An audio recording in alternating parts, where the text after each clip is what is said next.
In the early 20th century, the world was at the brink of unprecedented technological and scientific advancements. One of the most significant developments during this time was the creation of the atomic bomb, forever changing the course of history.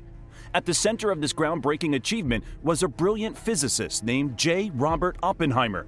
Join us as we explore the life of Oppenheimer and the pivotal role he played in the development of the atomic bomb. Born on April 22, 1904 in New York City, J. Robert Oppenheimer, known as Oppie, was a child prodigy with an insatiable curiosity for the natural world. He displayed exceptional intellect and excelled in academics while growing up in a stimulating environment and developed a keen interest in literature and science from an early age. He attended Harvard University to study chemistry in 1922. Although he graduated top of his class 3 years later, a love of physics drew the young Oppenheimer down a different scientific path. His brilliance as a student became evident as he was awarded prestigious scholarships and fellowships, enabling him to travel and study abroad. This eventually led him to the University of Cambridge, where he studied under renowned physicists like Paul Dirac and J.J. Thomson.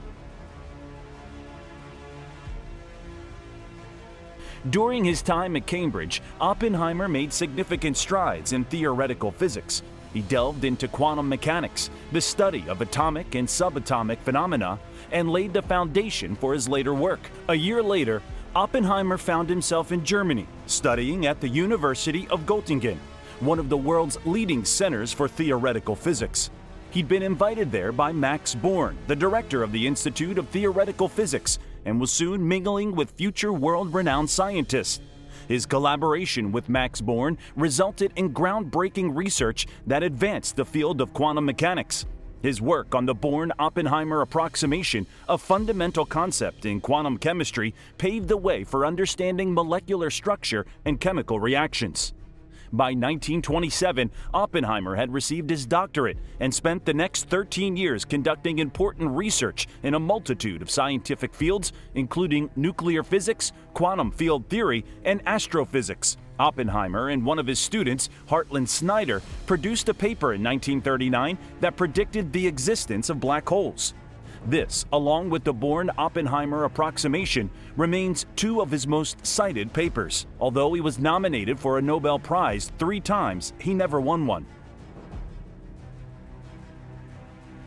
In 1939, the world was on the brink of war, and with the rise of fascism in Europe, the scientific community recognized the urgent need for a new and powerful weapon to counter the Axis forces. Thus, the Manhattan Project was born. Formally initiated in 1942, the Manhattan Project was a top-secret research and development program led by the United States with the goal of developing the atomic bomb.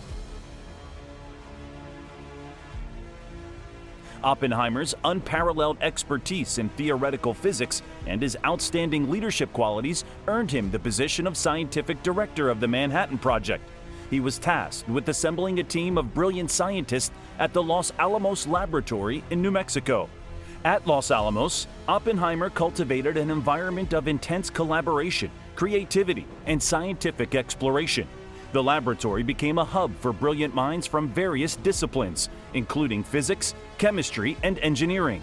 As Oppenheimer led the project, he faced ethical dilemmas and internal conflicts. He was well aware of the devastating power of the atomic bomb and the ethical implications of its use in warfare. Despite his deep reservations, he pushed forward with the project, driven by the belief that the bomb was necessary to end the war. Oppenheimer and his team faced numerous scientific and engineering challenges during their quest to develop an atomic bomb. They tackled complex theories of nuclear fission, chain reactions, and critical mass. Oppenheimer's team designed 2 types of atomic bombs: Little Boy, a gun-type uranium bomb, and Fat Man, an implosion-type plutonium bomb. These designs incorporated advanced principles of physics and engineering to ensure the success of the atomic bomb. The culmination of years of research and effort came to a pivotal moment on July 16, 1945, with the Trinity Test, the first ever detonation of an atomic bomb. The successful test confirmed the feasibility of the atomic bomb and marked a turning point in human history, introducing the world to the immense power of nuclear fission. Oppenheimer later famously recalled that the history-defining moment had brought to mind words from a sacred Hindu text. "We knew the world would not be the same. A few people laughed, a few people cried. Most people were silent. I remembered the line from the Hindu scripture, the Bhagavad Gita. Now I am become death, the destroyer of worlds." I suppose we all thought that one way or another. The success of the Trinity Test presented a grave moral dilemma for Oppenheimer and his colleagues. The use of the atomic bomb in combat could bring about unimaginable destruction and loss of life. After much debate, President Harry Truman and military leaders made the difficult decision to drop atomic bombs on the Japanese cities of Hiroshima and Nagasaki in August 1945, bringing an end to World War II. The devastating consequences of the atomic bombings deeply affected Oppenheimer. He secured a meeting with President Truman where he expressed his revulsion at Nagasaki, telling the president that he felt there was blood on his hands. The president had little time for Oppenheimer's moralistic stance and stated that he never wanted to see Oppenheimer after the meeting again. In the post-war era, Oppenheimer emphasized the importance of scientific responsibility and the ethical considerations associated with scientific discoveries. He became an advocate for international control of nuclear weapons and voiced concerns about the proliferation of these devastating weapons. Despite his contributions to science and national security, Oppenheimer faced a personal and professional crisis during the Red Scare of the 1950s.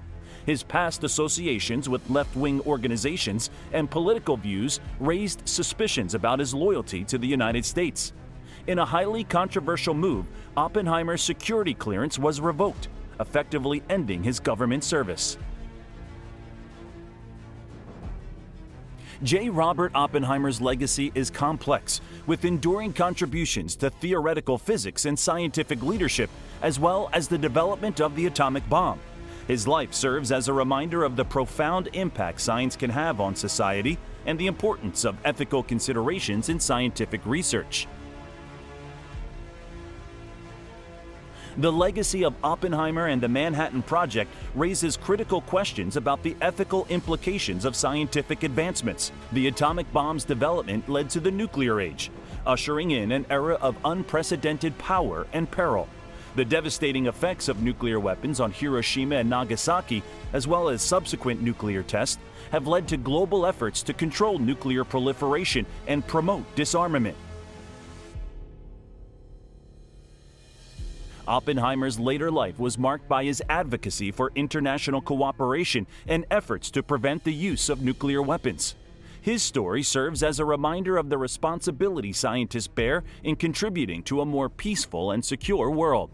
As we continue to explore and push the boundaries of science, let us heed the lessons from history and work together to harness the power of knowledge for the betterment of humanity. Thank you for joining us on this journey through the life of J. Robert Oppenheimer and the development of the atomic bomb.